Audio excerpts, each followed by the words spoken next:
பேசிக்கா கடைக்கு போனா ஸ்நாக்ஸ் வாங்குவோம். ஆனா ஸ்நாக்ஸ் மட்டுமே இந்த கடையில இருக்கு. குறிப்பா எந்த தீனி பாக்கெட் எடுத்தாலும் விலை 20 ரூபா மட்டும்தான். ஒரு அருமையான ஸ்பாட் நம்ம கண்ணுக்கு மாட்டிருக்கு. பட் அதுக்கு முன்னாடி இந்த வீடியோக்கு ஒரு லைக் போட்டுருங்க.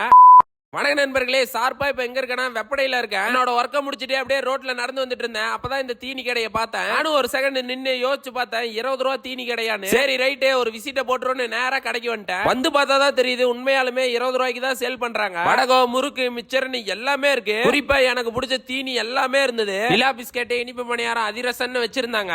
ஏதாச்சும் விஷயமா வெப்பட வரைய வந்தீங்கன்னா மறக்காம இந்த கடையை விசிட் பண்ணி பாருங்க. உண்மையாலுமே இந்த கடை வேற லெவலு. எக்கச்சக்கமான தீனி, நெய் பிஸ்கெட், பாதுசா, சோன் ஜிலேபின்னு வகை வகையா போய்கிட்டே இருக்குது மக்களே. சரி ரைட்டு, கரெக்டா நமக்கு ஏத்த கடை. அதனால 4-5 பாக்கெட்டை பொறுக்கி போட்டுட்டு வீட்டுக்கு போவோம். அதுலயும் இந்த அச்சு முறுக்குலாம் இருக்கா பாருங்க, என்னோட மோஸ்ட் ஃபேவரட்டான ஸ்நாக்ஸ். அப்படியே ரவுண்டு முறுக்கு, பூந்தின்னு ஒரு 5 பாக்கெட் அள்ளி போட்டுட்டு வீட்டுக்கு கிளம்பிட்டேன். அவ்வளவுதான், சம்மர் டைம் ஆரம்பிச்சிருச்சு. ஸ்கூல்ல குட்டீஸ்க்கெல்லாம் லீவ் விட்டுருவாங்க. வீட்டுல இருந்தாலே ஏதாச்சும் ஒண்ணு சாப்பிட தோணும். இந்த மாதிரி பல்கா வாங்கி கொண்டு போய் வீட்டுல வச்சுக்கிட்டீங்கன்னா டெய்லி நொறுக்கி தண்ணி காட்டிட்டு இருப்பாங்க. சராசரியா நாளா மொபைல் பார்த்துட்டே சாப்பிட ஆரம்பிச்சேன்னா வாங்கிட்டு வந்து 5 பாக்கெட் காலி பண்ணிடுவேன். வாங்கிட்டு வந்து எல்லாமே டேஸ்ட் பார்த்தாச்சு, எல்லாமே சூப்பரா இருந்துச்சு. கடையோட லொகேஷன் சொல்றேன், கரெக்டா நோட் பண்ணிக்கங்க. வெப்படையில இருந்து ஈரோடு போற மெயின் ரோட்ல ஊராட்சி ஒன்றிய தொடக்கப்பள்ளியை தாண்டி ஒரு 50 மீட்டர் போனீங்கன்னா லெஃப்ட் சைடுல கடை இருக்கும். கடையோட நேமே 20 ரூபாய் தீனி கடைன்னு தான் இருக்கும். ஃபைனலா பூந்தி மிச்சர் ஒரு கையெல்லி வாயில போட்டு வீடியோ முடிச்சுக்கலாம். நல்லா ஒர்த்தான கடை. கண்டிப்பா அந்த சைடு போனீங்கன்னா மறக்காம ட்ரை பண்ணிட்டாங்க. மேலும் இந்த மாதிரி வீடியோஸ் பார்க்க நம்ம சேனலை மறக்காம சப்ஸ்கிரைப் பண்ணி வச்சுங்க. பாய் நண்பர்களே.